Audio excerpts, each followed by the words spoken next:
300 letters in the sea, never to be seen and never to be heard from, until they washed up on the Jersey shore, tired and soaked through, and long overdue for their reviews.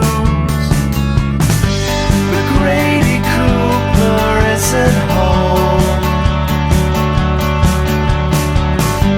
Oh, Grady Cooper isn't home. He packed his bags and bought a one-way ticket home.